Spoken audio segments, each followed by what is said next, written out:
Good evening, ladies and gentlemen, and welcome to BladeCast TV for the BladeCast Masters Tournament Quarter Finals between Aequalitas versus Blackened. Joining me today is a well-known veteran, I'd say, of the community, especially at least in his own right with commentary. We have Volcom. How are you today, dude? I'm good. I like that introduction, man. I really like that. Yeah, it was slick and smooth, wasn't it, dude? Yeah. That was spot on. I would describe myself the same way. You just called me out. Yeah, I know, man. So we're in for a very interesting quarterfinal today. This is the second quarterfinal that's taking place. The winner of these two will go on to face the winner of the first quarterfinal between Frontline Tactics and Rising Rivals, which will be an equally enjoyable match. I'm looking forward to it, like seeing that result, because it'll be really close. But we're going to focus on this one today. What do you, straight out of the gate, what's your prediction for this? I'm looking at the Blackened people coming on the server, and it looks like Nameless has reformed, but in Turkey. So it's Yeah, pretty much, yeah. it's looking good on Blackened's side. I'm really curious to see what Aequalitas is up to nowadays. But I've been informed that the people's vote goes to Aequalitas just now, actually. Really? Okay, that'll be interesting. Yeah. So I want to see because the people on Blackened, they are very skilled. If you talk about veterans, those are the guys right there. Yeah, you're right. Definitely with the likes of Grenade and Turtle, hopefully going to make an appearance. In fact, yeah, they have made an appearance. They've joined the server. It'll be really interesting to see those guys compete because I haven't seen them play for a long time, at least. The maps that we're going to have today are Field by the River and Naval Outpost. What's your fancy of those maps, Falcon?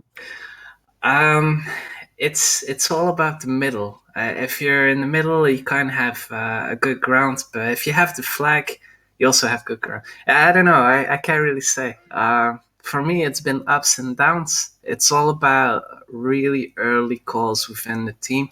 So if they got the communication right, I think that's the team that's going to win. Yeah, absolutely. I mean, they do have some incredible players, and Field by the River is quite an old map. When you say it's been in the competitive map pool for a good number of years, whereas Naval Outpost is not as old. They're both very different maps. Obviously, Field by the River is notoriously one of the most open maps that you can possibly play on, and those factions actually are Sarranid versus Vega. That's going to be quite interesting, isn't it? In terms of how Archer is going to play, and especially with players like Turtle roaming on the map. Yeah, I think archers back in the day, everyone was shooting and it was kind of Star Wars all over the place. Yeah. But archers nowadays, man, they're insane. They really make it or break it in your team. So if they get their shots going, yeah, that's the team on Field by the River for sure. Yeah, and what about Naval Outpost? How do you think? What sort of class is that going to favour? Because that's also quite a. I wouldn't say it's a closed map. Well, it's weird because some of the flags are pretty open, especially with the boat and especially the first spawn, and then you have the side alley, which is also pretty open. But then there's loads of nooks and crannies. So how do you think that's going to play out in terms of classes? Well, I see the Aequalitas people running in, and so I'm just gonna speak in my experience, right? And Blackened, those people, they take about 5 seconds to set up, and once they're set up, you're done with. Like, there's no choice. Like, you just have to surrender. But I know Aequalitas, and they rush together. So if they can break within before Blackened sets up, it's their round. So it's gonna be, as I said before, it's really quick calls. You'll see the archers hit so many shots.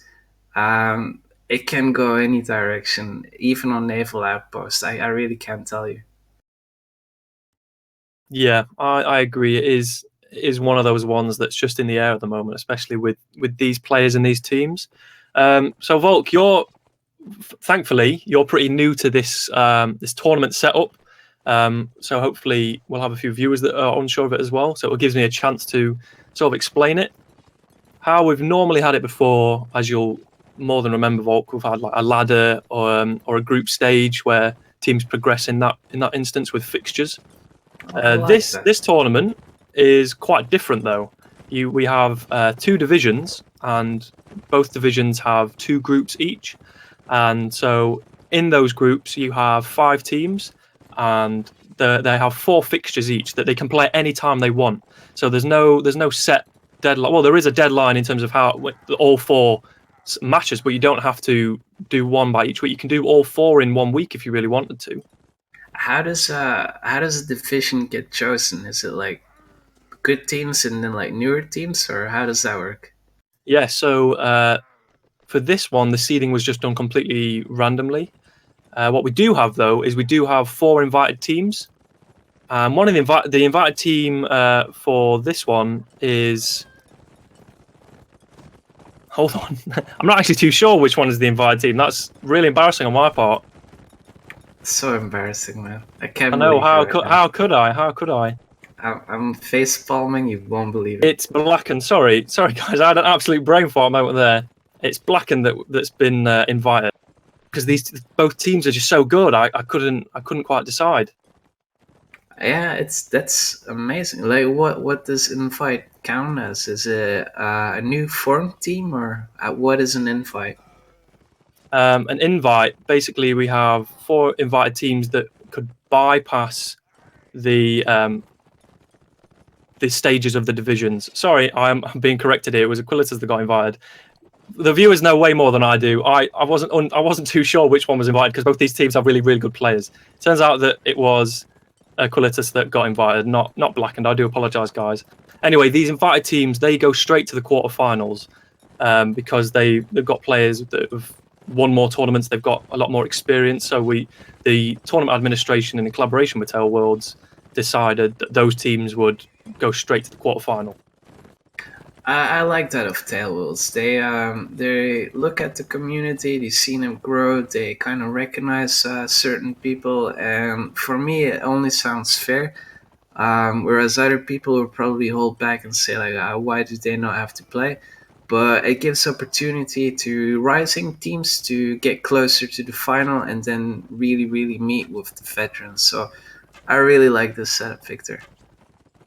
Yeah, I agree. I think it does show that they're aware of the skill levels of certain teams, and to bring that round. The tournament is in collaboration with Tail Worlds, which is a really big step forward. That they're not just saying they're helping out the tournament; they actually are doing more for the scene, with quote unquote esports, by setting up a Facebook page, a Twitter page, and an Instagram, all dedicated to the Mountain Blade esports, as to say, in preparation, hopefully, for what will become Bannerlord's multiplayer competitive scene. And you can access all them, like I said, on Facebook, Twitter, and Instagram pages /M&B esports. But it's really cool to see them getting more involved. Don't you agree? Oh, I couldn't wish for more. That's exactly what people want. It's with all games. It's just as soon as there's a game out that has good mechanics, a good skill gap, that's where all the players nowadays really want to play on. And Warband's been around for a very, very long time, and this is the reason why. For Tailwheels to be involved, it's just the best thing. It's the best move they can do.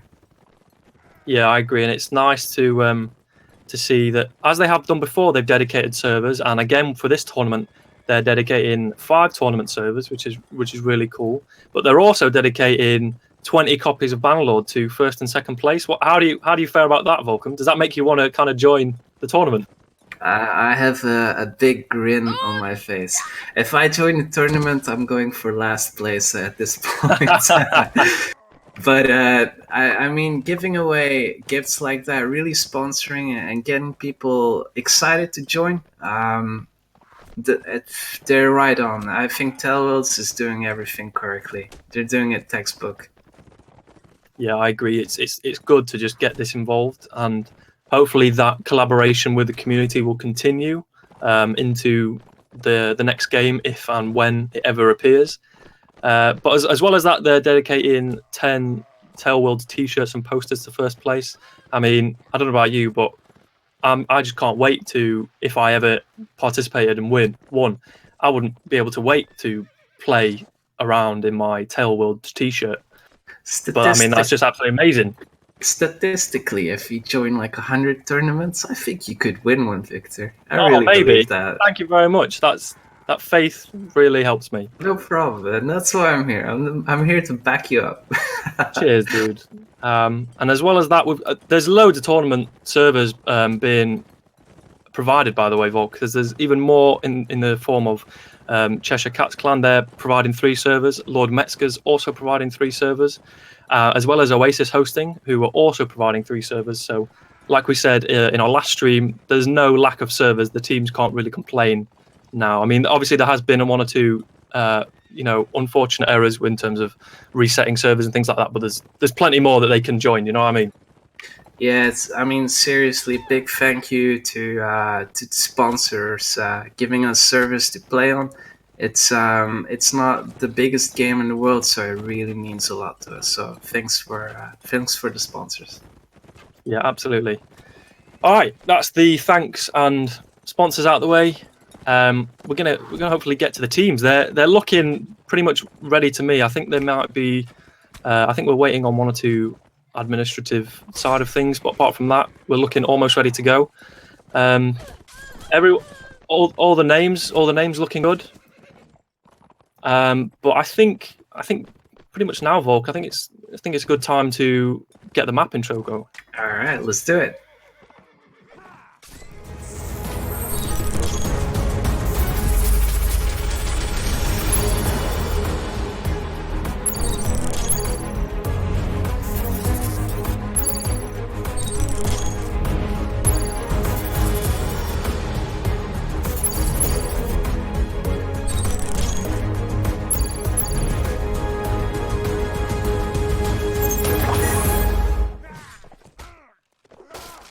All right, so once again, thanks to all the staff team and all the members that help make all these awesome graphics.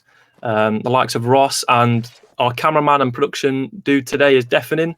We're glad to have him back. It's a real joy to be able to cast and not have to worry about those side of things when you've got someone like Deafening. He just makes life 10 times easier. He makes the stream possible. So a big thanks to him as well. But yeah, these 2 teams. What do you envision any weird tactics going on with Field by the River? Because obviously, like we said before, it's quite an ancient map, so to speak, and loads of different tactics have been tried. So, what do you think that anything weird's going to happen today, Volk? Well, I think things have changed since I played. But if I look at the players, for Blackened, what they're gonna do is they're just gonna sit in a bush, and as soon as the flag spawns, they're gonna throw mines as solo infantry on it with like an old bike or something, and good luck. So they're just gonna bait out mines. I think they're gonna, sell them out. On Aequalitas, let me see. Now Aequalitas is gonna they're gonna pick the weaker side. So if they see a split, they're just gonna go for it without hesitation. This is probably, and I'm gonna get a lot of hate for it, but I think they're more organized than when they call something, they all go for it without hesitation. So if it's very scary to play against them. Yeah, I agree. I think it is gonna. I think your prediction is pretty spot on there. I mean, I do see Blackened using their infantry a lot more to just stall on the flag, and then Aequalitas, like you said, using the agility of their players to their advantage. Also, forgot to mention that there is 1 more sponsor that we actually have, guys. It's Improvider. They're providing 3 days. This is a long thing, so you're gonna have to bear with me. They're providing 3 days game server hosting to first place, 30 days to second place, and 1 server to the whole team. Game of their choice, but obviously games provided by Improvider. So, I mean, that's a pretty big commitment that they've made. It would be pretty weird if they went Fortnite on it, though.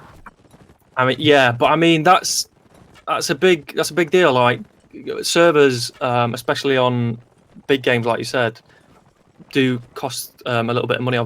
I mean, we don't make money yet, fingers crossed, off of doing these sort of things. So everything that you pay for is out of your own pocket. So a free server like that for that amount of time is a really cool commitment, and so we appreciate their sponsor as well. I think these sponsors are really smart because Warband already has a skill gap in mechanics, and Bannerlord is just going to introduce to a lot more players. So those sponsors, like, this is a good investment. I think they're going to shine when the tournaments head on, and they got like a recognized name. People are just going to be like, maybe I should host a server. Bam, there you go. Yeah, absolutely. That, I think you've hit the nail on the head there. It is a good investment for these providers, you know, to sponsor early on. And like you said, when, and hopefully fingers crossed, if the tournaments do get big in Bannerlord, like you said, they would have vested early on, and they'll have, you know, prime picking of what servers they want to sponsor and all those sort of things, because they were sponsored in the early days. Absolutely. I'm definitely already thinking about doing a siege kind of server. So if these servers that they provide show like really, really good latency, you got me hooked. I already sold. I mean, there you go. We've got on-air advertising there for a new server that's coming on. Yeah. I mean, what more do you want, really? Totally legit on this stream. Saying it right now. It's gonna happen. Yeah, you got to use the limelight, man. Hopefully these teams will be cracking on soon. I mean, all the we've actually had the go ahead from one of the captains, and there's the confirmation from the other captain. So they will be going live in the next round. I'm looking forward to this. Are we good to go though? I'm sure we will be. All right, so here we go. The first round of the quarterfinals between Aequalitas versus Blackened. Here we go. Phil by the River. Sarranids versus Vegas. So what's taking your interest, Volk? What you seeing? Not much. I'm not getting streamer status. Yeah, neither am I, but from what I can see from my high pedestal here, I can see 4 ground troops for the Sarranids, Aequalitas that is, and 4 cav. It looks like 2 infantry and 2 archers. That's a pretty standard setup of 4-4-2. Yeah, I really don't. I have to pick between the bushes, so I think you're right about that. Oh, here we go. Yeah, Aequalitas are pushing up to that second forest there. Here we go. Right. So Blackened also opting for the 4-4-2-2. Which does surprise me a little bit, because I would have thought they might have the capacity to pull out 3 archers, but no, they've gone for 2 archers. All right, so you see what's happening here is Aequalitas is just they're going together as a team. They're pushing out, and Blackened has to set up. You got Turtle set up, and where's the other archer? Sam, they're pulling him back. So they're spreading out, and they're doing like a kind of split. So you see Turtle being harassed, and Aequalitas are just gonna either stay on flag or push out, I think. Yeah, absolutely. We have Blackened, Saddam, and Mines here pushing onto the flag. They're going to approach Dualgood and Lepatch, whilst the Cav kind of duke it out over by Samu. The fight does break out on the flag. Pretty even so far. Cav coming in, and Tyke takes down Hannes Dualgood, but Gaius takes one back on Saddam. Tyke gets actually a double kill on Gaius there, doing good work as cavalry, and Mines takes out the final infantry, Lepatch that is, and the rest of the fight is going to kind of happen elsewhere. I gotta say, Black and Cav right there, they were spot on. They just stuck together, and as a horde, they took one down, and then the next one, and the next one. They made a big change on the flag right there. So that was all credits to them, I think. Yeah, excellent teamwork by the Black and Cav to come in unison. With brilliant team play is what you want to see from your cavalry. Kevin takes down Yona, but Tyke actually does get taken down by Dissy, who gets a double kill on Grenade. That's good work from him. This is livening things up a little bit now. Apollo's going to try and push Mines off the flag, but it's just Dissy against 2 Cav. He's pretty low, and he does get taken down by Alexei. And finally, Turtle takes down Apollo. That was a good little comeback, little sort of rebellion from the last two surviving players, but it wasn't, unfortunately, enough to take down the rest of the team. What happened there? Can you kind of break us down there, Vulcan? What worked well and what didn't go so well? So what happened is the archers that we've been talking about in the intro is the archers are really shooting down the horses of the Sarranids. So when Turtle and Samu are open, that's really bad. Aequalitas countered that pretty well. They first went for Turtle, and then they went for Samu. Yeah. So they kind of tried to do it, but as soon as they went for one archer, then the 4 cav of Blackened came and helped out. And what do you do? 1 cav versus 4 cav. It's and an archer in there. It's really tough. Yeah, it's a near impossible task, isn't it? And Right. so the flag has spawned by the lower section between the two forests. Aequalitas have had the good decency, to place their 2 infantry on the flag early, try and place a little bit of pressure on Blackened, which they are responding to by sending their own infantry towards Apollo. They're going to push him out of the small forest there. But Yona's still on that low tree far behind, and he actually takes a hit from from Turtle. That's a brilliant shot from him. They're kind of a bit passive at the moment, aren't they, Vulcan? Yeah, like Turtle is trying to look to go to the wooden bridge. He's gonna kite down. So what they're gonna do is the exact same as last round. They're just gonna spread out. I want to see Aequalitas handle it differently this time. Yeah, and so the fight's completely taking shape now. There's bodies just being flown in, but no kills as of yet. All right, here come the kills. Guys is taken out by Turtle. Saddam takes down Dulga, but Yona gets a headshot on Turtle. Brilliant shot there, but Saddam gets a double kill on the infantry. He's done good work there, but Dissy gets another one back from Tyke. So it's Dissy just dismounted at the moment, and Ice gets a brilliant bump stab there on Saddam, taking out that lone infantry. He's going to try and take down mines as well, but his own horse gets shot by Samu. So Samu's still free firing there from the top of the hill. Meanwhile, the Blackened Card take down Yona. That's good team play from them. So that's 1 archer taken down. I like how Blackened is just calling, let's get this guy, let's get this. So you see the Cav, Grenade, and Alexi just working together, and they're just calling out, let's get this guy, let's get this guy. And now together, just killing everyone. Yeah, they're just falling like dominoes now. It's all taking the matter of minutes really to take the rest of the team out. Yeah, and that's Blackened taking the round yet again. It just seems to be a bit more cohesion from them. Like it feels like that they're communicating, that they're not isolated, that the rest of the team knows the situation and they're fighting in a coherent team, which is essentially what you want really. I have to disagree with you. Aequalitas is also communicating very well, and you can see that on the field. What they do differently is they much more micromanage from what I see. They call out a spot and they say like, now we're going to stand on flag, now we're going to be there. Whereas if I look at Blackened, they seem to act on their own a lot more. So I think the TS on the TeamSpeak on Blackened is a lot lower. But what's happening is that you see the Cav riding as 1 horde on Blackened.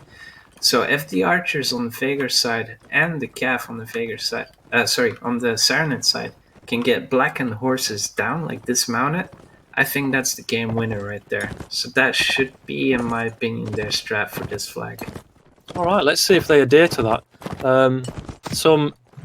Maybe not so insider now. It's been released on the stream that Saddam is actually Napoleon, which is a nice bit of info. He's a brilliant, experienced Turkish player and captain, so no doubt he'll be leading the communication in terms of telling his players where to go and what the strategy is. Do you think does that change your opinion of the infantry, Volcom, or? I've been in TeamSpeak with Napoleon a couple of times, and like he makes calls when calls are needed, but he really depends on individual plays as well. So as you see, you're looking at Kefren, Grenades, Tyke, and Alexi on horses, right? As soon as you see 1 horse move in a direction, look where all horses are going, like right now. You seeing this happening? Yeah, absolutely. The Kefren and Tyke are closing down Apollo. They're going to try and maybe distract him a little bit whilst the fight actually doesn't take place towards the flag. It's a sort of skirmish at the moment towards the edge by the lone tree on that far left hand side. Sammy was taking some pop shots, just getting Yona away from his position and also trying to take out some of that paper horses that the Sarranids are infamous for. Aequalitas are going to move now. They're going to engage infantry-wise. Gaius does come in, but he's alone. Dissy also comes in. And but Tyke manages to get a team kill on Saddam, and that's not great at all. He does come in and get a bump on Dualgood, who gets a big hit taken out of him, but Kefren gets a double kill taken out of Apache and Dualgood. That's brilliant work from him. Gaius is also taken out in the midst of that fight, and Mines takes out Dissy as well. That's good infantry team play there. Turtle now free to take his shots when he wants to. Mott actually takes out Samo though, and that's a little bit of a comeback. Yona's still up, but he has very, very low health. He's going to get approached now by Alexei. And he does get taken out by Turtle with a brilliant headshot.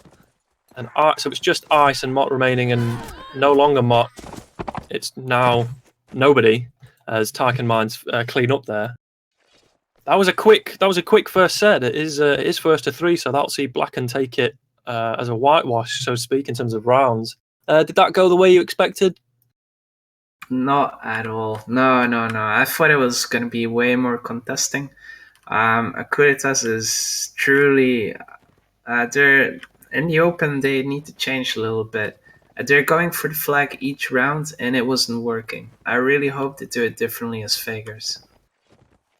Yeah, so when you say differently as Vegas, what do they need to now do? What do they need to take advantage of, or what strategy do they need to implement to turn this around and maybe get a draw for this first map? So the easiest call as a commander you can do is you lost 0-3. So what you do now is you copy the winning strategy of the enemy.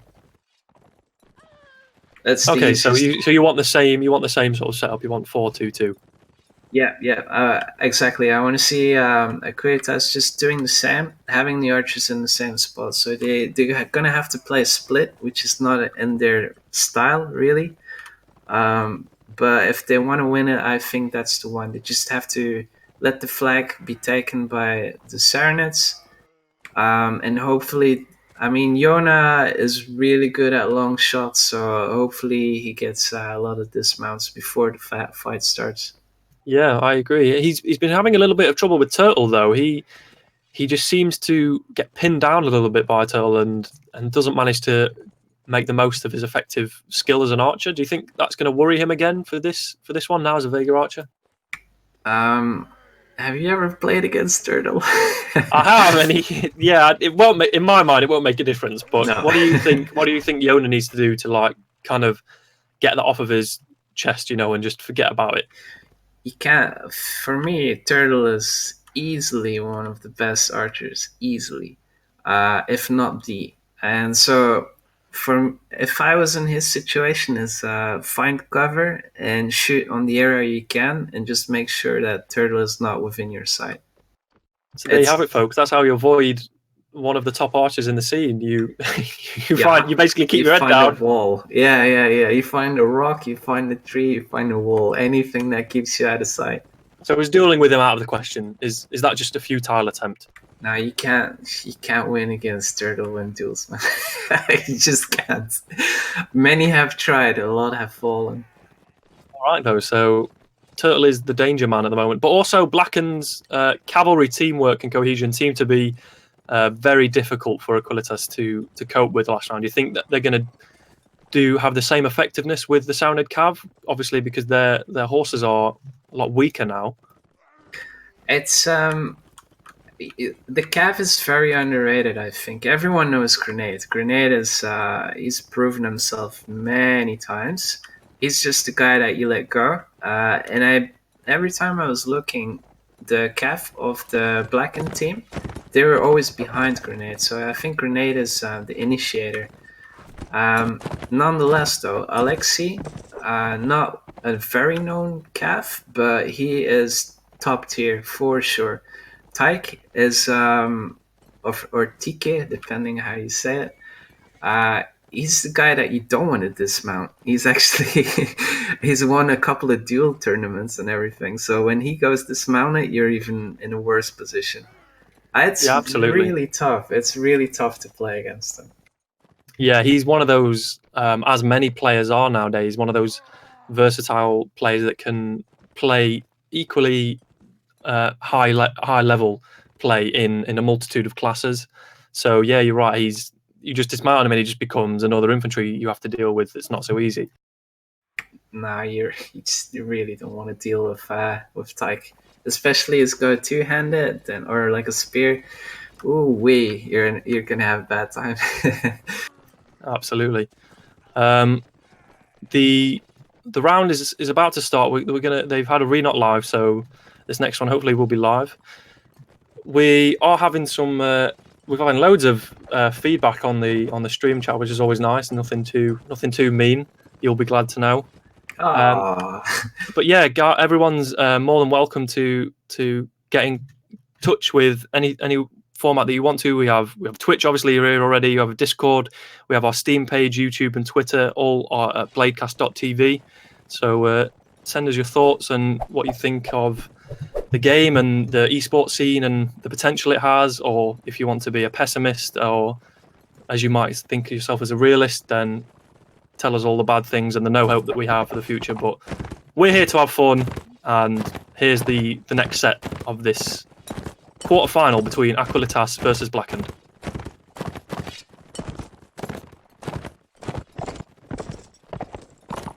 So nothing too weird going on at the moment, Volcom. There, like you said, they have. It appears they've heeded to your words and they've taken the same setup as Blackened did with the 4-2-2. Are they watching the stream? I hope. Actually, no. It appears. I do apologise. They've actually taken 3 archers, Aequalitas, with the 1 infantry, which will be interesting to see. Hopefully, they make the most of that deadly crossfire that they can create. Meanwhile, Blackened have taken to the ruins now.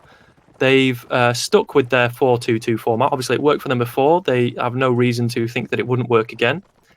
And we do have the 1 infantry actually raising the flag at the moment, but the rest of the team seems to be focusing, trying to get rid of that archer that's on the lone side of the flag at the moment. Right, so this is what Aequalitas was doing wrong. They went for the flag, so I think this is a bad choice. What they're doing right is that they have Yona and Hannes in like a crossfire position, just as Blackened did before. So this is right, but you look at Lepash alone on the flag, you don't want to be him at this point. Yeah, and so Mines and Saddam have pushed onto the flag now, and Mines actually does get a shot there, no doubt, from Yona, who's taking a few shots. Oh, and Apollo gets a brilliant headshot there. Far away, he's actually towards the right-hand side there. That's a brilliant headshot. So it's just Napoleon by himself now, who does actually get taking his shield down from Dissy, but also gets dismounted in the meantime. But he goes down to Dissy.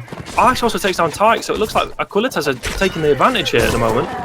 Oh, but Alexei comes back with a kill on Dissy there, and he's also going to try and take out Ice, who's dismounted. Kefren, meanwhile, takes out Apache elsewhere.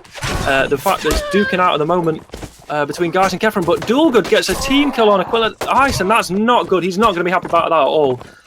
Kefren's trying to survive against Mott, who equally has low health as him. Grenade elsewhere takes down Dualgood, and Kefren now finally takes out Mott on the flag. But he's going to be approached now by Yona, who's taken to melee. He's having to. It's only the 2 archers remaining, and the time is up. Actually, Yona manages to fall out a draw there from Aequalitas. That's brilliant play. They managed to keep that from a loss there, with literally just 2 players remaining. But not great from Blackened there. What happened there? They were under the same strategy as they put on Aequalitas when they were the fakers. So the strategy is working. So I like very much that Aequalitas is copying the strategy that defeated them. But what happened was the team kills, right? Like as soon as the team kills started dropping, it was a game changer. Yeah, I mean those archers that opened the conflict there for Aequalitas. That was some brilliant.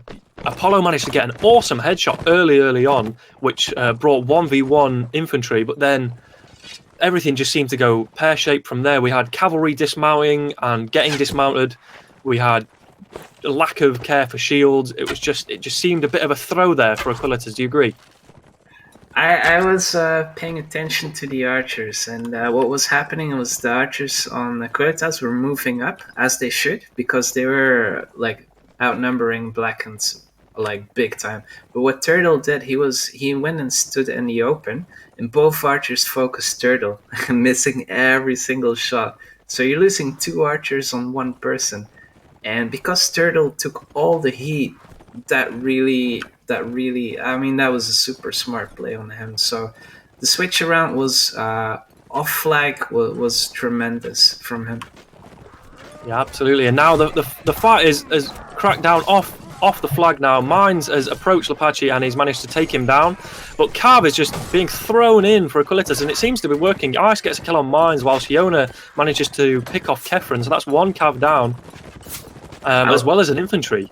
I like what Blackened is doing now. They're bringing it back as well, Volk. I'm sorry to interrupt you there, dude, but they've brought back 2 kills there. Grenade takes down Apollo and Samu kills Dissy. So this is interesting. Blackened have managed to turn this around. Alexi's taken down Mott as well. Yeah, exactly. So what they did is they pulled back from the flag, and Aequalitas just went in hitless, and they chased them back in the forest. What happens in the forest with 2 archers like that? Your team goes down. Absolutely. So really bad move. Absolutely. And now Samu's managed to kill Ice and Saddam, taking out Gaius. It's just falling 1 by 1 now. Dulgood actually does get a kill back on Grenade. That's an interesting, fun play to see there at the end, but wasn't enough. Alexei finishes him off towards the end. Again, a good start for Aequalitas. They managed to take 2 Blackened players down from the flag as well, and one of them again was an infantry and another one was a cav. So they had a big, huge advantage at the beginning, and they threw it again. Yeah, they should not have chased. They had the upper ground, they had the position, they had 2 people down on the other team, and all Cav just rushed into that forest where Mines was standing with his spear and Turtle was shooting and Samu was shooting. You're losing ground. If you go closer to the enemy archer, as a Cav, you're gonna get dismounted, and that's exactly what happened. Like 1 by 1, it just fell to the ground, and it just happened really quick.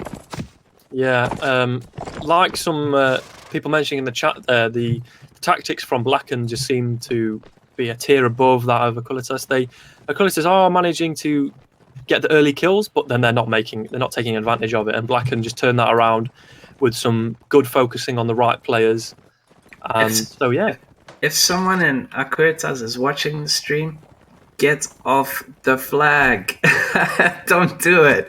You're losing every round when you get the flag. Get off the flag. Well, you say that now, but Aequalitas actually have the flag quite high up. It's already halfway, and the Blackened infantry are still quite far away, but they are approaching with some haste now. They are going to manage to stop that flag from rising anymore, but it's good to see, some pressure being applied, and they're in that same situation they were before. Yona gets a good shot on Saddam, so now hopefully these archers can get some more hits, which they do. Mines has also been hit, so again, good advantage now for Aequalitas. They need to just maintain this, and there's a brilliant shot on Alexei there. Some Cav fighting off flag, who's Kefron's all by himself now, and he should be taken down surely by the 3 Cav that were there, but no, they're gonna go away and they're gonna let him get a hit on Dulgood. Kefron's now fighting 1 player, and Turtle takes down Ice, so Kefron's just been left on himself, and now the fight's happening elsewhere as well. Samu's taking down Gaius with a brilliant headshot.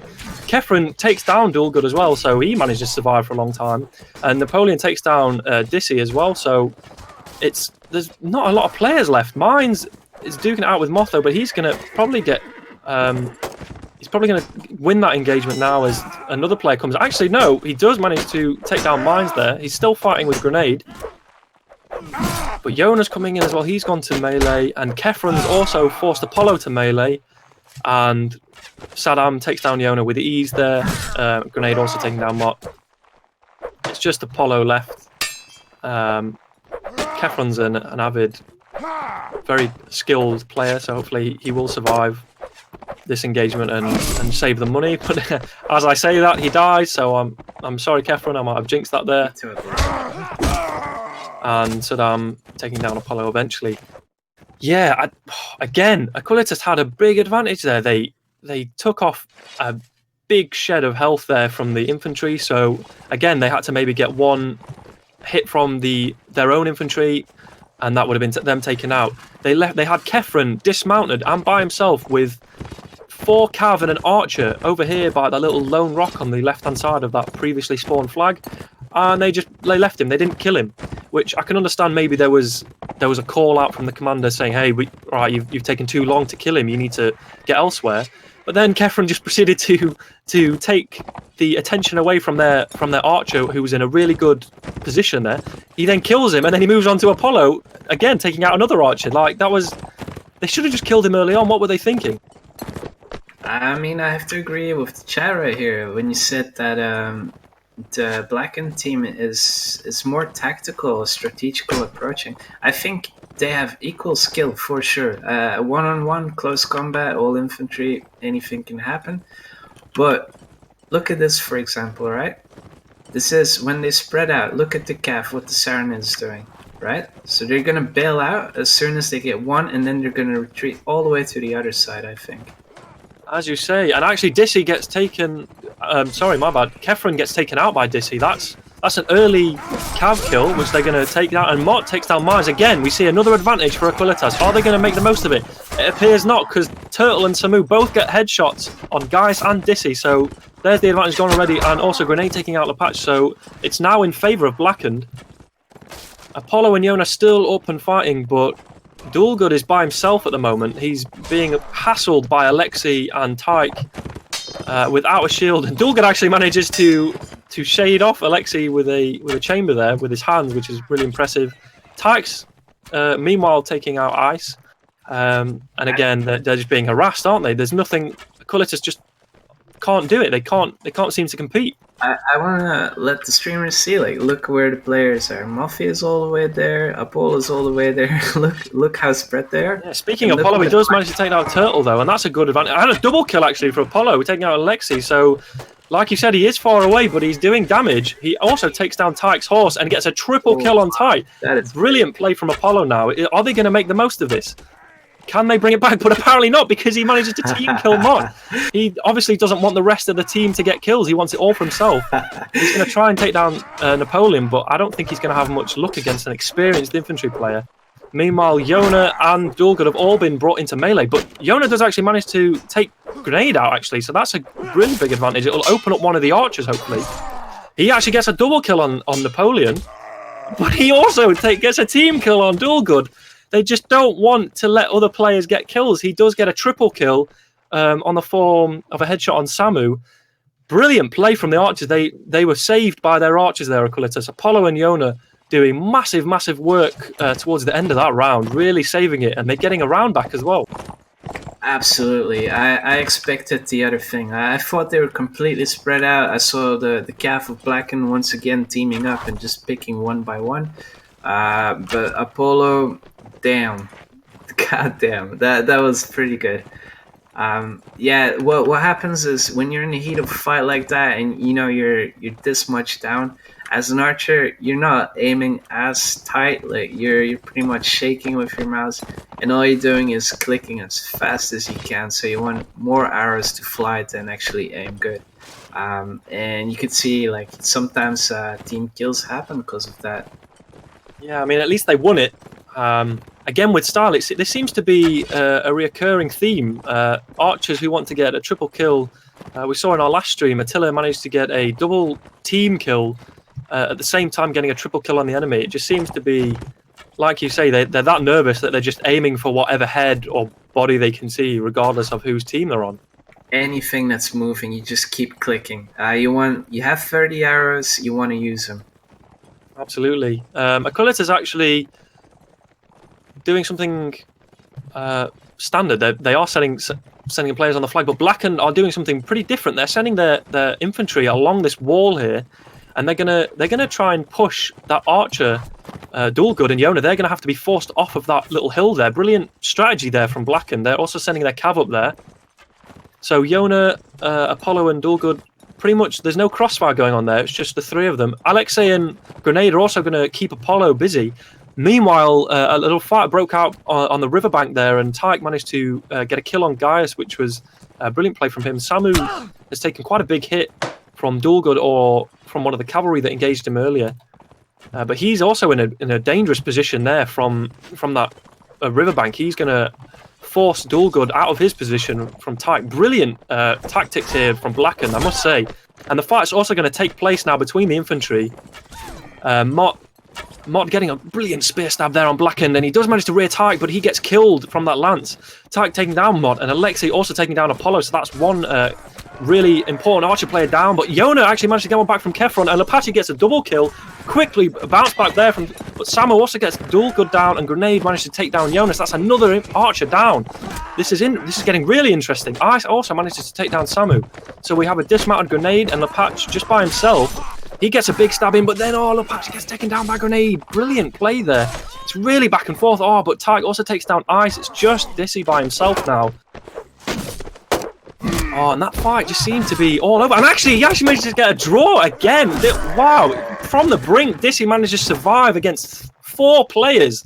Brilliant play from Dissy there to hang on and carry on this set. I must say that incredible survival skills. But the tactics outshone really the play that was there, because Blackened just seemed to completely cut out any play that was there. Any advantage that AQ had in the form of their archers, Blackened would just eradicate it by pushing round. That was a really quick fire round, that, Vulcan.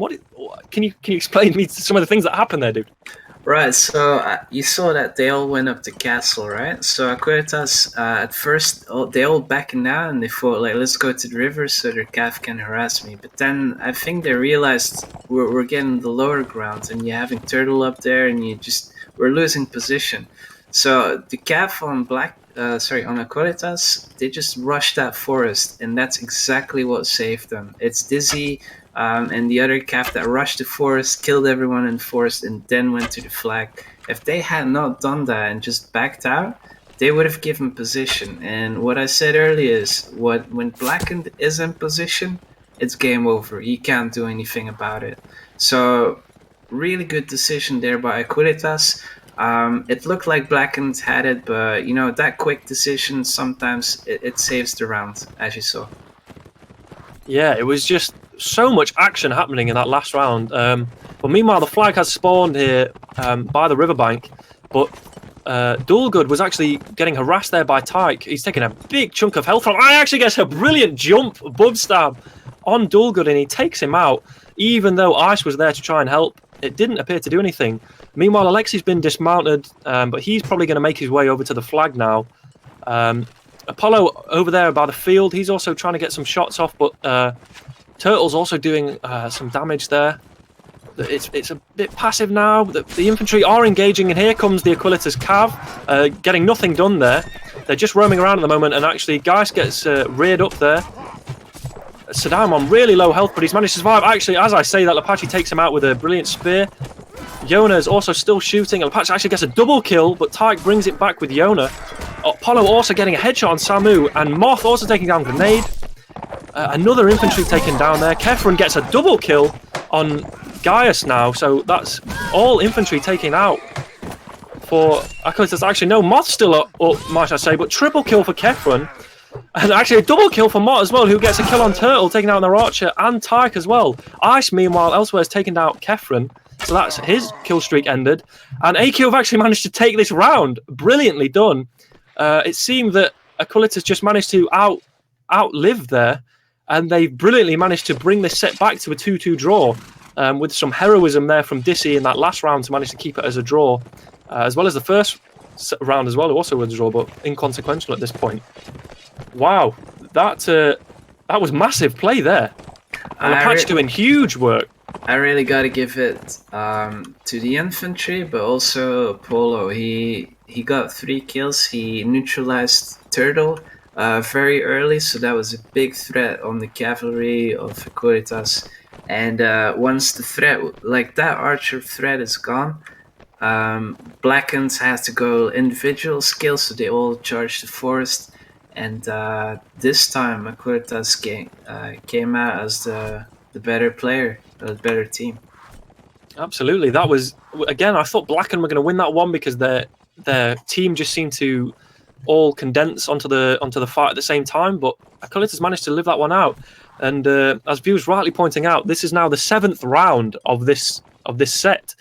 Really long time to be playing as the same faction, but hey, Aequalitas have earned it, and hopefully, unless we get another tie, this will be the 7th and final round of this set. And Apollo getting a massive headshot there on Mines, brilliantly played there. Brilliant skill from him. Ice is probably going to get cornered now, and he does. I think hopefully they'll get a kill back there. So yeah, it's 1-for-1 there. Aequalitas again not making use of their advantage early on by throwing away a cavalry. But again, I think Aequalitas just need to sit back and let their archers do the work, because that seems to be where the majority of their kills are coming from. But now look at the cav. Look at like you were saying before. Look at the cav from Blackened. They're all condensing on Yona now, and it's not looking good. It seems like he's going to be targeted here. But Aequalitas, the cav have actually managed to come back, and Yona gets a headshot on Samu as well as a double kill on Alexei. So he's making his name show up on the score. I think he's probably going to try and get a third as well in the form of getting Grenade down. I think he is going to take down Grenade's horse. Meanwhile, the infantry have actually managed to engage now, and Dissy takes down Turtle. That's a big kill early on. Dugard also shoots down Napoleon, so that's their commander gone. And Dissy also gets a double kill, and he takes down Kefren. And AQ have actually managed to win this set. Brilliantly done, with Yona taking down Tark and Gaius taking down Grenade. Aequalitas have managed to turn that round there, and brilliantly they have taken this second set. Wow. You gotta give credit where credit is due, and I think a lot of the time we focus attention on who's got more kills, but right there Aequalitas really showed their potential.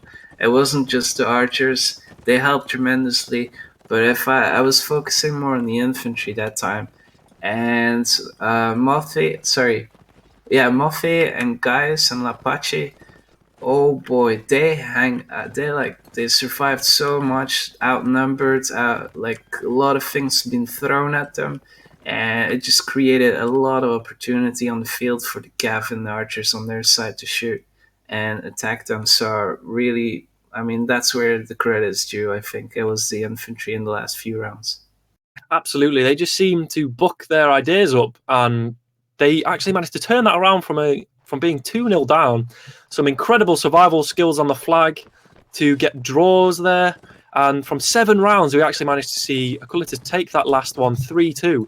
So a really exciting match happening now. And we're coming into the second map now with some real, high intensity. I'm sure some hands will still be shaking from that to carry on this incredible match that we're seeing. I think if Aequalitas and TeamSpeak right now, they have momentum. They see that they can win it, and the scary part is Aequalitas is the better team on closed maps. So it's going to be a hell of a match now.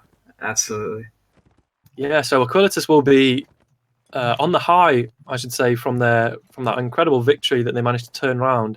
And so they will hopefully use that momentum and try and steam through this as Nords, who would be arguably, I'd say, the stronger faction in terms of their infantry, because, as we've said, the Nordic infantry is the best in the game. But Swadia do have the potential to snowball. So what do you see happening? What do you see happening here? Yeah, factions do matter, but if you're at this level of the game, it doesn't matter. Everyone knows their role. Everyone knows how to play. It really doesn't matter. I think the Blackened team has a lot of experience, so they know how to play Swadia. Of course, with the old pike drops and stuff like that. On the north side, you're going to expect a lot of jabs, so a lot of flying objects. So both teams know how to play. It's just a matter of how they approach it. Again, if they let Blackened in position, they're going to have a tough time. I believe that Aequalitas is the stronger team in closed maps. This is purely experience, so we'll see how it goes. Okay, interesting. Well, let's see how Blackened take to your prediction with the likes of Napoleon and Mines on their team. Again, equally skilled players. So yeah, I'm interested to see how this one unfolds. So obviously, if this map is even nearly as exciting as the last one, then we should have a very interesting couple of sets on this. Oh, definitely. I'm expecting a lot of hype right now. So I think it's going to come down to small mistakes, but more importantly, like a really good team, even if you lose a round, it's not about like dissing each other and team speak. If the morale is there and you want to win it, they're going to win it. So Absolutely. If the team is there, and Aequalitas has been around for years now, so Blackened there and opposite, they know each other, but it's a get-together team. Yeah, and hopefully we can, after this round, we can try and... In fact, no, let's try and squeeze in the map introduction after this round. We're sorry to miss that out, ladies and gents, but they're quick to start this second map, and understandably, they want to, after that 7-round behemoth of a set, they want to try and finish before their bedtime. So we do see, again, a predictable setup in the form of Aequalitas with their 4 infantry, 2 cav and 2 archers. They are spawning on the far side, with Swadia spawning on the boat side, which is where the flags actually spawn now. We actually see 5 infantry from Blackened, which is interesting, with only the 1 crossbow and 2 cavalry. But actually looking at compared to the Nordic infantry, I think that might be a smart move. They want to try and not lose that infantry engagement, which is about to happen now. Aequalitas is being really aggressive, throwing a ton of javelins towards Blackened's infantry. Some shields going to be really low on health there. And they're going to push this engagement now. Blackened actually responding with a push of their own, and the fight breaks out here. Cavalry coming in, Dissy trying to get a bump there. Grenade also trying to get a stab in, but failing. Aequalitas, Apollo and Yona also getting some damage there with their shots. But no deaths yet. It's still even. And as I say that, Apache takes down Alexei, and Ice gets a kill on Kefren, but Grenade gets back one on Yona. And Saddam also gets one on Dual Good, but Apache takes down Tom, and this takes down Tyke. It was even up until that point, but now it's just Grenade left after Ice takes down Turtle and Saddam is taking down by Dissy. Double kills coming for Dissy and Ice there, and the Nordic infantry really showing up there with guys finally getting the kill on Grenade. Big win there for AQ. It's what we expected, right? The infantry just seemed to plow over. Yeah, it's what I told. They're a really scary team, Aequalitas. You don't want to face them close combat. It's what they know. It's what they've been playing for 3 years. You can't beat that long experience. You just can't. So I'm curious to see what Blackened does. I see they switched it up already. They went from 4 infantry to 5 infantry. So they're really looking to meet them. And it's very interesting. Absolutely, they're still using this really big momentum that they've got from the previous round, and they're pushing again towards the Blackened infantry. Ice takes down Saddam there early on, and so we have the Cav coming in trying to make an impact, but Ice manages to get nothing done. Turtle gets a team kill on Tyke as well. That's not good, and Ice gets a triple kill with Kefren and Grenade, and Gaius also takes down Mines. Thomas is taken down, Turtle's taken down, Lexi's taken down. They just rolled down. Absolute whitewash for Aequalitas there. Huge work coming in from Aequalitas. Where's this come from? It's come from 5-0 to Blackened, and now what's happened? It's 5-5 now. It's a little taste of the German side. That's what's happening. They're just they're insane. They're insane to me in close corners. So you see again, Blackened has switched it up. They went from 5 infantry to 4. If they're gonna meet him like they do right now, good luck. It's not gonna work out. They're trying to. I understand they're trying to close the space here as they're doing towards the infantry, but their infantry fights haven't gone so great. But this is massive now. Aequalitas is getting a kill on Saddam. Actually, Mines managed to get one guy back on Gaius though. But Ice doing big work there. Turtle gets a brilliant headshot on Dissy there. But dual kill takes down Mines. It's really back and forth at the moment. Tomas takes down Mott. Yona gets a kill on Grenade there. Really big kill. Ice takes down Target. It's a double kill for Ice at the moment. He's doing brilliant work. 7-0 for him at the moment. And still the kills are flooding in. Tomas actually manages to take down Ice though. Why did I say that? I'm obviously jinxing players here. Blackened are still in this. It's still 3 versus 4 here. They can still do this. Blackened's infantry in the form of Tomas and Kefren are still up. And Turtle's also still up. He hasn't managed to make an impact yet, but he's still alive. Hopefully they'll manage to turn this round. It's 2 infantry on 2, and Turtle was all by himself there. I don't know what he was doing, but the Blackened infantry were nowhere to be seen, and Kefren's shield gets taken out. He is still being shot by Yona and Apollo. The infantry is also approaching there. It's just these 2 left. And with this win, if they manage to take this round, Aequalitas will be on 3-0. And they managed to take it down with Blackened getting the final kill on Tamias, and they've absolutely turned this whole game around, Aequalitas, with getting a 3-0 win, expectedly as the Nords, but not quite so expectedly in this massive fashion. Absolute whitewash with rounds. So Blackened hardly getting any kills there. What happened there, Volcom? That was a huge, huge set. I kind of expected it, but no, it's the Cav. Seriously, on AQ, they had really close corners to work on. As AQ likes to play, they just really like to squeeze you in the corner, and then they switch like a madman, and they don't team kill.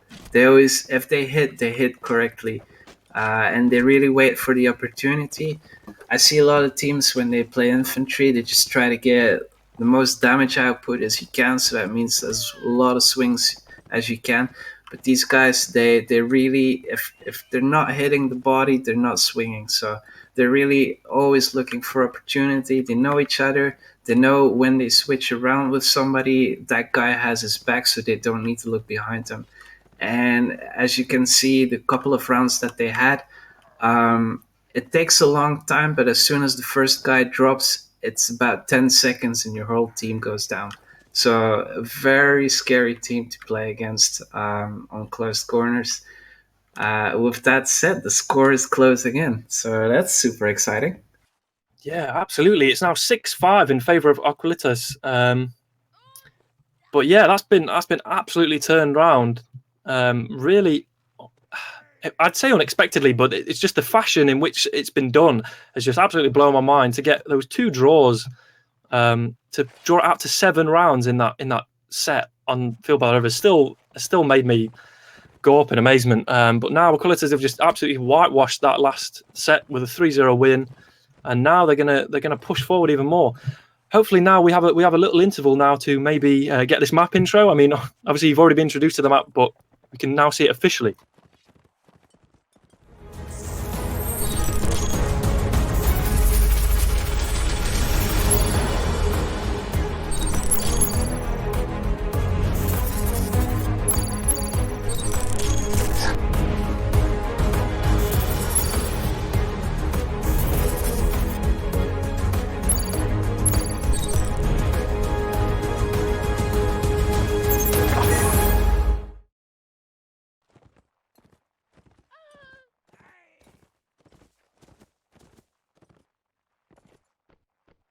All right, so there was that introduction to the map, even though we've already played it. But it's just nice to see that hard work that volunteers put into making awesome map intros. So thank you to these guys.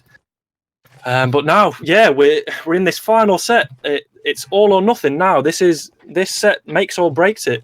Either team can take it now, and you can really sense that they want this to get into this semi-final. They're working really hard. Some amazing play popping out, some twists and turns, and it's just huge play. What do you think is going to happen in this final set, Volcom? What's your Volcom prediction?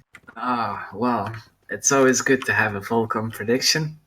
I reckon that right now in the Blackened team speak, they're all gathering up. They're saying like, okay, guys, let's take it serious. We've had this situation before with AE in the finals. We had this situation before in another WNL, I forgot against who. They're the guys that can just say like, okay, let's have a breather in this break. Let's recap what we did wrong. Anyone who wants to do input, okay, let's focus on this. I understood what you said, and now let's just be serious. Let's take it as a team. So in my prediction, Blackened is right now they're stronger for sure. Okay, there you have it, folks. Volcom prediction. So the setup at the moment, Aequalitas taking again the same setup they took last time with 4 infantry, 2 cav, and 2 crossbows. Blackened, however, choose to take the exact same setup they took for the first round of Swadia, should I say, with 5 infantry, 2 cav, and 1 archer. Interesting because that will be a really heavy influence for Blackened now. So they're going to try and make the most of this. Nordic infantry that are pushing. They're doing the exact same as Aequalitas now. They're pushing hard, but they're not actually going to force the engagement. It looks like Aequalitas might force the engagement. They're not going to fight on the flag. They're going to fight just outside. Ice does get round and manages to get a bump there, but Apollo takes down Kefren with a big headshot early on. And Aequalitas making headway now with the form of Ice taking down Tamias, but Myers manages to get a double kill back with Mott and Gaius. This almost evens it out, but Lepatch takes down Alexei. So Aequalitas are now pulling back now. They're not going to try and carry on that engagement. Interesting, even though they have the advantage, this gives Blackened a little bit of time to regain their breath. It's just Napoleon and Mines now behind that boat there. They're going to try and see what they can do. I don't know what their plan is, but Aequalitas retreated there and didn't force the engagement. Grenade still up actually, but they're actually going to push around to the side now, but not in the view of Turtle, which is interesting. So now Aequalitas infantry and cav are managing to force on there as they take down Dulgud from Mines. Dishy takes down Saddam as well, which actually is a brilliant kill back there. Dismounted Tyke though, and he does manage to get stabbed there as well. But Yona takes down Mines, but then as he says that, Grenade takes down Yona, so a quick split-second kill there, and Apollo very skillfully takes down Turtle at the end, with Grenade finally being stabbed by Lepatch. So, wow, again, AQ takes that round. Really intense stuff. There were two big bulks of the fight there. There was the early engagement, which saw a few players get taken down, but then it kind of split off, folk, didn't it? It kind of... There was a second, less intense fight that happened. Yeah, no, they did the right thing. So they realized, like, look, we're not winning this close corner, so they backed off and they re-strategized. Now, what's happening right now is that Blackened took 5 infantry. They're playing Aequalitas game. You don't win against Aequalitas in close corner. I'm saying this the whole time. And what they do now is they play 5 infantry. So they're just rolling in this game. It's not looking good for Blackened. They need to go out of the box. They need to get like the 3 archers, 3 cav, 4 cav, I don't know. But it's not close combat that you want to do. This is what Aequalitas is forcing. As you see right now, they're trying to look to fight in the tunnels, which is preferred by them. Blackened really just needs to take a breather and realize that they're not winning the infantry fight. And interestingly, as you say that, Blackened are choosing to push now. They're going to try and take the fight to the enemy. They're completely ignoring the flag. Interestingly, though, as no cab appears to be there for Blackened, as I say that, Tyke does manage to get a stab on Ice, and gets finished off by Saddam. So a big early kill for Blackened there. Yona's been drawn into this engagement, but Turtle's still free shooting, and Blackened are getting some headway now. They're getting back this set. Mines takes down Gaius and Tyke takes down a patch, but then Moth gets it back. But taking down Saddam, but then Mines gets a double kill, and Alexei gets a double kill. Kills just flowing in for Blackened now. A small rebellion in the form of Dissy there, but nothing too major. Aequalitas not getting the momentum that they had hoped for, and finally Apollo just getting absolutely destroyed by a hail of javelins there. Good, I think that was good from Blackened. You know, they needed to win a round convincingly to show everyone that they're not out of this fight, that their infantry are still, still up there, that they're not out of this fight, and a big win for their morale-wise, as well as on the scorecards. What is the score at the moment? The score is currently 7-6 to AQ, but in this set it's just 1-1. It's really intense. It's all down to this last set. It could go either way at the moment, and with that advantage that Blackened now, knowing that they've won a fight convincingly as well. It wasn't a weird survival draw on the flag. It was a convincing infantry engagement win.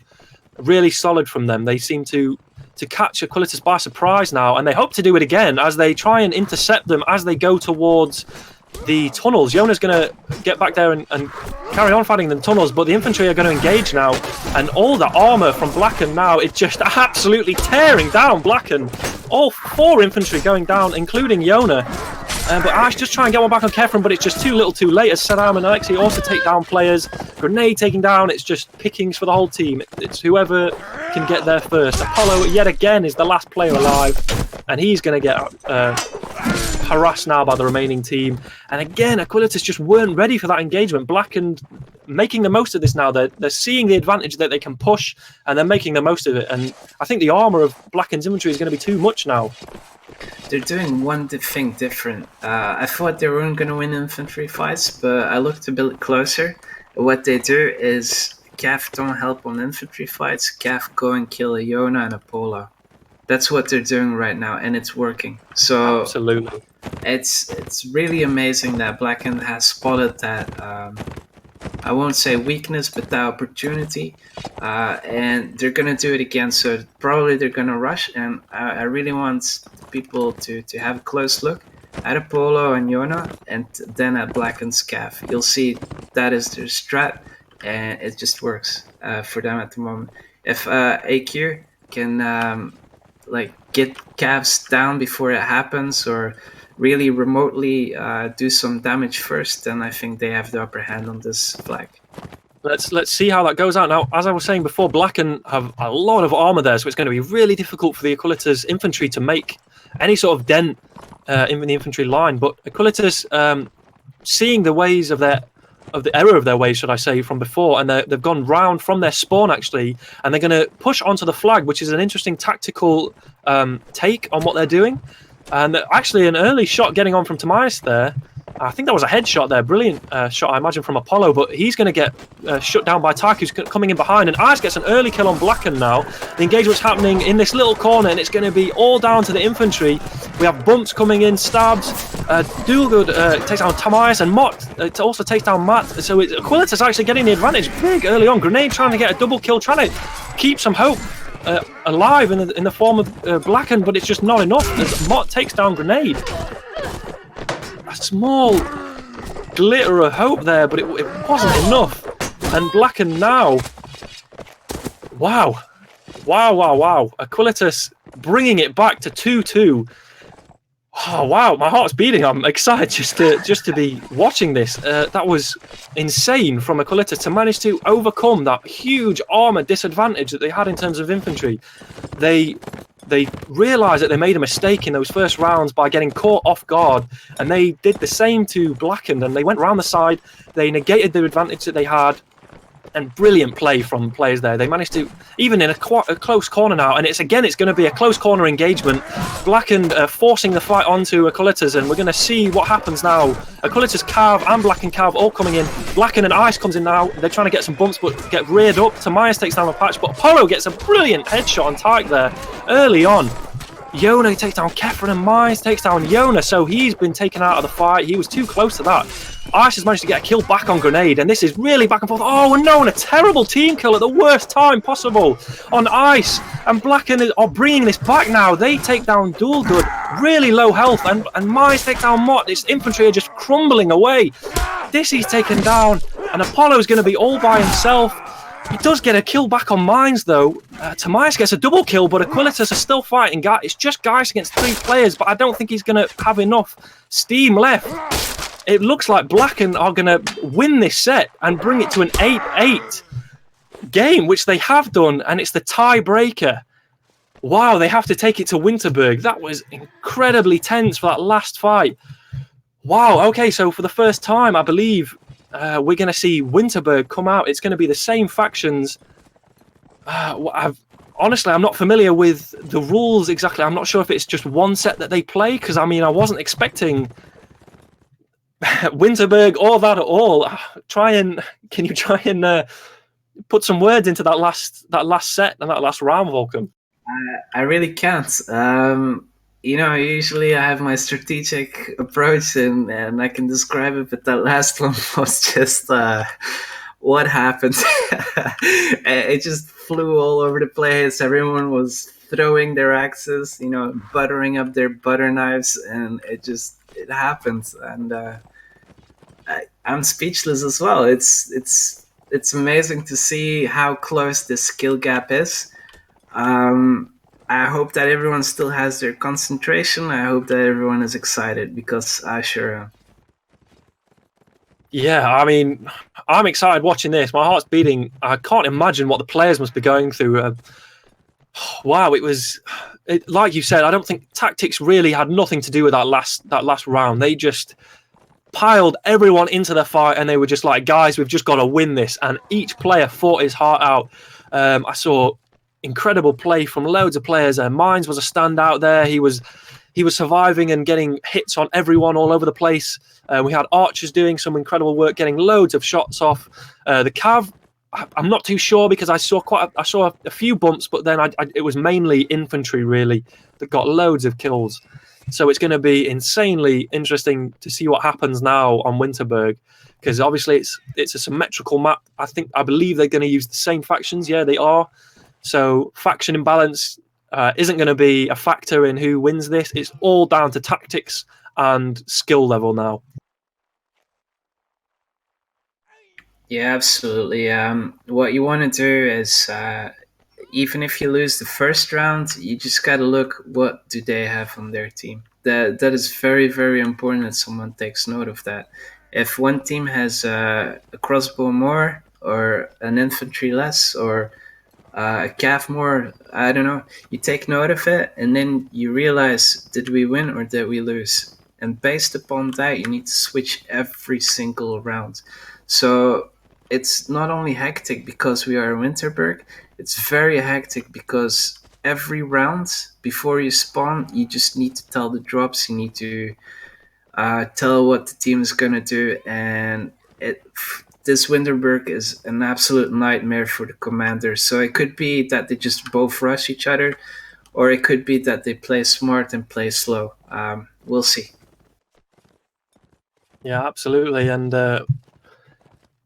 one or two spectators disputing the fact that there may not be tactics necessarily involved in Winterberg, but I have seen some weird things happen on Winterberg before. Like you have sometimes the whole team has taken the bridge, and there's some weird stuff can happen. Just because it's a symmetrical map, don't take out the tactics involved, because I mean you could just charge all your men forward and see what happens. But I mean I think that's what is going to happen with this game though. I think it's now down.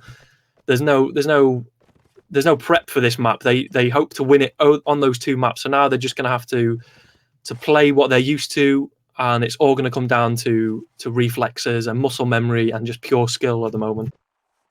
I believe that, and I'm going to stand by. If they're going to go close corners, it's Aequalitas. If they're going to play Turtle smart and play with the Cav of Blackened smart, then they might have a chance. But on this map, the best strategy that I personally I don't have a counter for is going to the bottom of the stairs, because you have full cover and you're in the middle of the map. So that is what you want to do usually, but you can also completely gamble on the flag, and that might be like the second round or something. Regardless, it is close corners, it is Aequalitas, but if Blackened is smart, you want to fight it not on the stairs, not on top of a tower. You want to fight it where calves such as Alexei, Tyke, and Grenades, they can help you out. Absolutely. And now we're going to see, I think Hopkin might make an appearance. I don't know. I'm not too sure. Don't know if he has. But yeah, it's all down to this now. It's the one set that they're going to play. There's no second set. It's the first to three. So we're going to see a lot of aggression here. And we do apologise about the score. It was, as viewers have pointed out correctly, as they're always quick to, it wasn't Swadia that won on each of the sets. It was the Nords. But the score remains the same. Don't worry about that. It is 8-8 currently. And they will...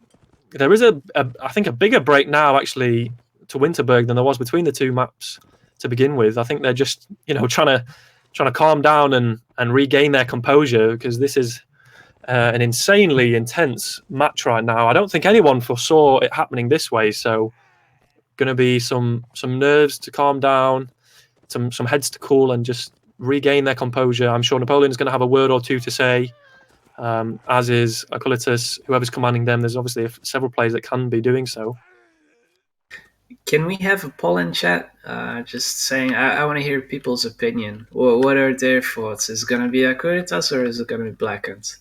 I want to have a public's opinion. on this one. There you go. We've got a shout out. We're going to get some streamer interaction here. Say what you guys think who's going to win. If it's going to be like a rollover, like a 3-0, or let's get some predictions going. But incredibly intense. Blackened actually, they did just all go to spectator. I think they might have had 1 or 2 players substituted out there. So Napoleon's going to try and make the most of the players that he's got available. Whereas Aequalitas are just sending everyone that arrived, I think. I don't know if we have a map intro for Winterberg or not. Just watch Game of Thrones. You've seen it. Yeah, pretty much. But yeah, we're just waiting for the teams to get ready now. Yeah, so I think Napoleon called everyone out of the team, and what he's doing now is he's probably going over every person and giving a little bit of courage, just saying like, hey, I want you in this team. So you're doing great on this. This is your focus, and really pumping up people individually. It's just the kind of player he is. It's awesome to be in his team for sure. Yeah. So, like you say. Oh, sorry. No. I just wanted to agree with you there. The nerves are going to be high. Absolutely. Aequalitas is probably doing the same. Aequalitas is more about team focused. They're going to say, okay, well, let's fight there. Let's fight that. One team, and let's do it. Blackened is more about individual boost, really. So, but both teams have strategy. I mean, both teams have good morale and good people to pep you up on this. So, it's very shaky for them at the moment. So I'll expect at least 3 team kills. Yeah. So the final set of the quarterfinal between Aequalitas and Blackened has kicked off now. And we see identical setups being taken with 4 infantry, 2 crossbows, and 2 cavalry. So it's actually, no, I'm sorry, I'm wrong. Blackened have taken 5 infantry and 1 crossbow, should I say.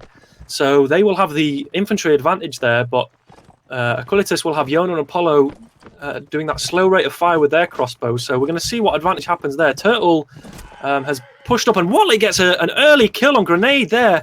That's a big kill early on. Cav can be the big difference here, and he gets a bump behind Mines, who was completely taken by surprise, and Gaius takes him out. So Aequalitas have taken the advantage here early on. Turtle's getting harassed by Watley now as well, and Apollo manages to take down Tyke. Kefren does get one back, but it's not enough. Watley, Gaius, Patch, Dualgood, Yona all getting kills. Blackened's infantry just crumbled there in the final moments. Okay, so we see Blackened not living up to what we wanted them to. Aequalitas taking that first round. Yeah, it's very risky. Grenades is the kind of person who visualizes everyone on the map, and what Watley did is very unpredictable and very risky. So it paid off for them this time. Let's see how it goes in the second round, though. Yeah, Watley being a big instigator there, really a big kill there, and the fight's going to happen a lot quicker this time with Dissy come in and he gets reared up as well as Tyke. No kills as of yet so far. Watley also getting reared up, but Tobias gets a team con Mines, and that's not great. You can't have that in the final set. Yona takes down Kefren, but then we have a double kill for Saddam, who is taking down Dualgood and Dissy. Saddam meanwhile taking down Mott as well. But Jonas still not out of this. He's still shooting. He takes down Grenade, but Samu manages to take down the Patch. And Samu gets a double kill. Wow, big. The pressure, showing who's working well under pressure now in this final set. Samu gets a triple kill in the final set. In the tiebreaker map on Winterberg, he gets a triple kill. Really well played from him. And it's just the final player left of Aequalitas, Apollo, all by himself on the bridge. And he gets taken down by Samu, who gets a quadra kill in the final set of this quarterfinal. Brilliant play from Samu there to absolutely thrive under pressure, should I say, and do amazing work as infantry. So it's 1-1 now. The skill gap. I don't have words. Clearly, as I'm fumbling around for a sentence, I can't decide between these two teams. I don't know who's going to win. It's just completely on a knife edge. Tina, what does the chat say? What do the people say? Who's going to win this? They're just going mental for some of the work. Watley was a big fan favourite in that first round, and now it seems that they want a duel. They want a duel for the last round. They want a 1 versus 1. Oh, hell yeah. I'm in for that. Yeah. I mean, I think we all would be, and the flag is going to spawn, but I don't think that's going to make too much of a difference. All it's going to do is going to force Aequalitas. They're going to fight again, I think, in this alley now. That didn't go too well for Blackened last time, so interesting that they take this option. Watley comes around the back and he gets big bumps there, and Sarranid is taken down by Gaius. And big kills coming in yet again. Lepage takes out Samu, and Kefren's taken down, but Blackened aren't out of it yet. Tamias has managed to get a kill back, and Mize takes out Gaius as well. Mize actually gets a double kill on Mott. And he's doing really big work now. He's managing to thrive in his infantry role. Yona and Apollo are still up, though, on that bridge. They're still managing to fight. And the Blackened infantry are going to retreat now. Apollo and Yona are going to push up now, and they're going to try and help out Dulgud, who's taking on Turtle. He's managed to keep him busy for the entire fight. And Mize gets a triple kill on Watley. Watley, the big fan favourite to begin with. But Yona actually gets a kill back on Turtle. And Aequalitas, it's still in this fight. Apollo has brought a kill back on Tight. It's still in the balance. Blackened are going to push now, and Apollo and Dulgud, the only ground troops remaining. Apollo's going to be drawn into this infantry engagement with Dissy still up on his horse, but he gets taken down by mines quickly. He's dispensed with. Yona's still up, though. He comes around the corner, and he gets a big shot on Tamias. So it's just 1v1 engagements now. Apollo's going to work away and try and get a 2v1 on mines, which does work, and Apollo's taken down mines, but Apollo gets a team kill in this last round, but then he gets a double kill on Grenade, and Yona finish off to Tamias, and it's now 2-1 to Blackened. Aequalitas are 1 round away from winning this quarter final, and wow, what a last round. Holy moly, I'm breathless. That was insane. My word. Just to correct you there, it's 2-1 to Aequalitas. So yeah. they're playing. Oh my word! Solid. I'm sorry if I got that wrong. That my heart is in my throat at the moment. That was so close. It seemed Aequalitas were at an advantage to begin with that good engagement early on with Watley coming around the back, but then Blackened seemed to take it back, and they almost had it. They were on the flag, but then they chose to push, and Aequalitas managed to bring that round. Apollo did get a team kill, but that didn't seem to worry his nerves at all, because he managed to continue and get another kill, and Yona finished off. Yeah, wow. It's definitely Watley is a huge initiator in Winterberg right here. He's done it 2 rounds now, but the Blackened infantry, props for surviving that long, really. Absolutely, and now Blackened are going to push now. They're going to be the aggressors now. They want to win this round. They can't afford to lose this last round. Ty gets a brilliant couch there on Yona from the back, but Dissy takes one back. He answers back with Samu. Dulgud has managed to take down Kefren, and the fight is intensely engaging happening moment. Grenade gets a team kill on Mines, though, who just took down Mott. That's not good at all. And Watley also takes down Turtle, but Apollo gets a kill, and there's another team kill. Aequalitas Lepage has managed to take down, but it doesn't matter, because Aequalitas have won the quarter-final between themselves and Blackened, and they have won this tiebreaker as quickly as they managed to win the last round.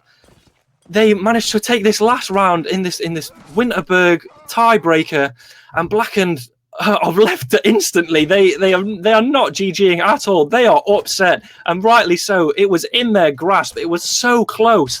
An intense final set here on Winterberg. The quarter-final between Aequalitas and Blackened has ended. And wow, what a match we just saw. That was insanely exciting. I can't believe what I just saw, but Aequalitas just seemed to thrive on that pressure of this final round. It was all or nothing, and they stormed over. Oh, what are your comments now, Vulcan? How well did Aequalitas just perform there, thriving under pressure? You can't hear it in my voice because I have a really calm voice, but I'm actually excited as well. No, it's when this happens, you take it very, very personal, because it's every single round is a game changer, and when you're in this situation, it's very stressful. I'm gonna shout out again to both teams for their infantry work. I mean, the kills went to the Cav and the archers, but that infantry work was like the highest level you can just see. It's just the best out there. So props to both teams. Absolutely. And just to just to reiterate for viewers who might have been so stunned by what they just saw, Aequalitas won that tiebreaker set 3-1 to take the entire match 11-9. They managed to bring that down. I might remind you, the first map was looking 5-0 to Blackened, and they managed to turn it around with insane draws, insane survivability skills from individual players. They managed to bring that second set on the first map round to a 3-2 victory, which in itself was a brilliant achievement. And they just seemed to hit the ground running, should I say, and they carried on their insane momentum with a 3-0 win on the first set with Naval Outpost, taking Nords and using them for exactly what they needed for. But Blackened did manage to see, they saw that they were going to lose if they couldn't bring this round. So they managed to insanely bring it back to a 3-2 win. And then it all came down to Winterberg.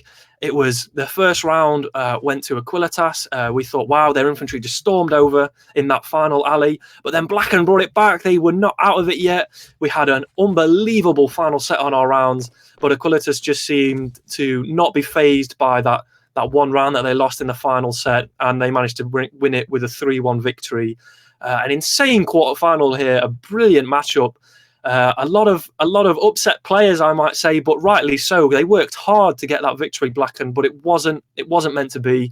Aequalitas performing better on the night, and I must say, a thrilling match. Any final words, Volkan? I'm very speechless. It doesn't happen much that you got two high caliber teams like this coming together. And when it happens, it's always magical. We've seen a lot of things. What I'd love to see is that the teams just switched around. They switched players. They switched during the rounds.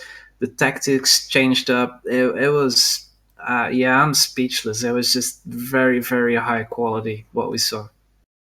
Well, I mean, if this was the quarterfinal, what are the semi-finals and a final going to be like? I mean, obviously, historically speaking, this isn't always the case, that sometimes the finals are very one-sided. But if this is any indication as to how intense and exciting the remaining matches in the final stage is going to be, it's going to be a heck of a tournament. It's already been amazing this far with the likes of this match going on. It's just unbelievable to stream and to play and to view. Unbelievable play.